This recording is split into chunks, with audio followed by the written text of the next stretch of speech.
Against a black backdrop, the National Park Service Arrowhead logo stands above the words Kennesaw Mountain National Battlefield Park.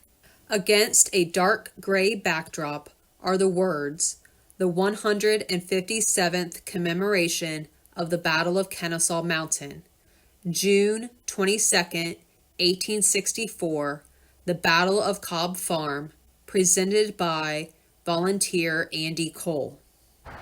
Welcome to Kennesaw Mountain National Battlefield Park and our 157th battle commemoration. And what we have here in front of you is a log cabin that was owned by the Kolb family, sometimes pronounced Cobb. I've even seen it pronounced Culp. And you see all the trees around you. These are not original to the battle.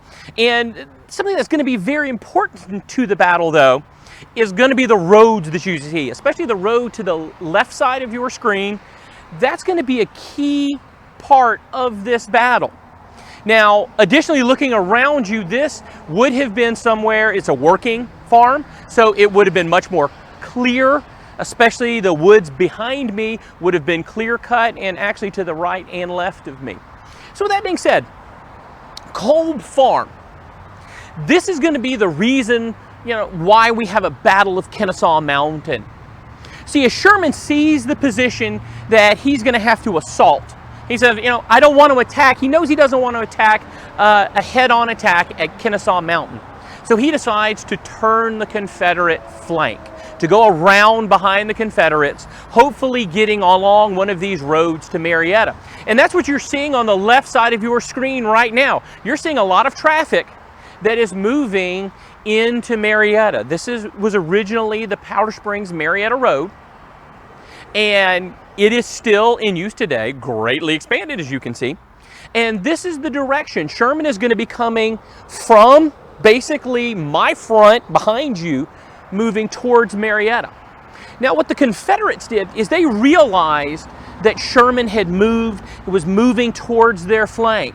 And Johnston, instead of withdrawing, which is basically what he did throughout the entire Atlanta campaign, he decided to shift 1/3 of his army from the far Confederate right over at Brushy Mountain through Marietta and then basically down the road behind me. So if you're looking down this road, there are Confederates down that road on the eve of the battle.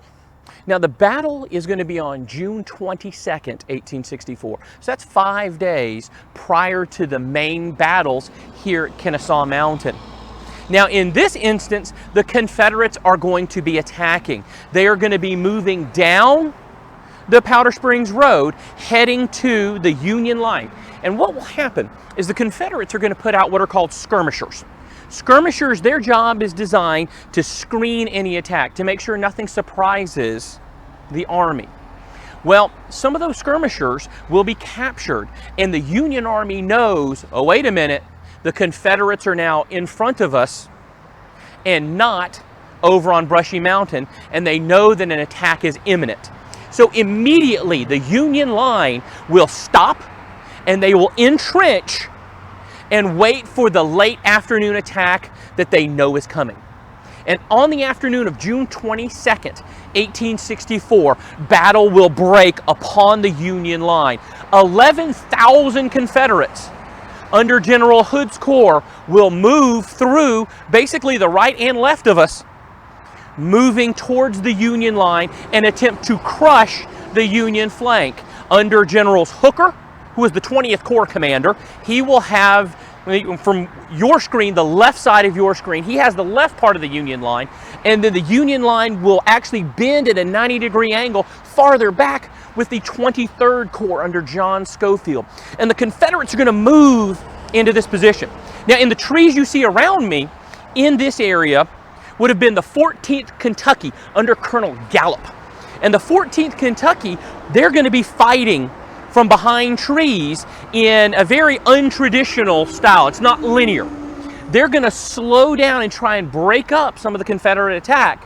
So the Confederates on the left-hand side of the road, they are going to be separated from the Confederates on this side of the road, and that's where the Union artillery will come into play. You see, Hood, he's hoping that he hits the Union flank. And what he's going to hit is an entrenched position with artillery all along it. And many of the accounts talk about how the artillery was the definitive part of the Union defense here at Kolb Farm, because all along the line there are artillery batteries that are firing into the Confederates. In many cases, the Confederates are getting within canister range, which is, in Civil War parlance, that's very close combat. And they're firing directly into the Confederate lines. Now, with Hood, I need to address something. Many people talk about, if you read enough about Hood, people will inevitably say that he was a wounded Confederate general, and he was, how shall we say, under the effects of laudanum, which is an opium derivative. And if you look at some of the recent research, actually he probably wasn't. He probably was not under any kind of external influence when he decided to attack here.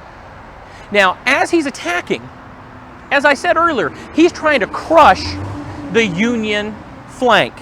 And he is not going to be able to catch them in motion. He catches entrenched soldiers. So in this battle is a Confederate defeat. Approximately 1,000 Confederates are casualties, and these are casualties that the Army of Tennessee can ill afford to lose. But when you think about it, Hood's orders were very simple. They were to stop the Union advance. And while the attack is not successful in the terms of turning the Union flank, it is successful in stopping the Union advance. Now you may be asking yourself, okay, fine, so it stopped the advance. Why didn't Sherman just go farther around? So Sherman here, after the battles of June 22nd, he decides, well, in his words, he says, flanking is all played out.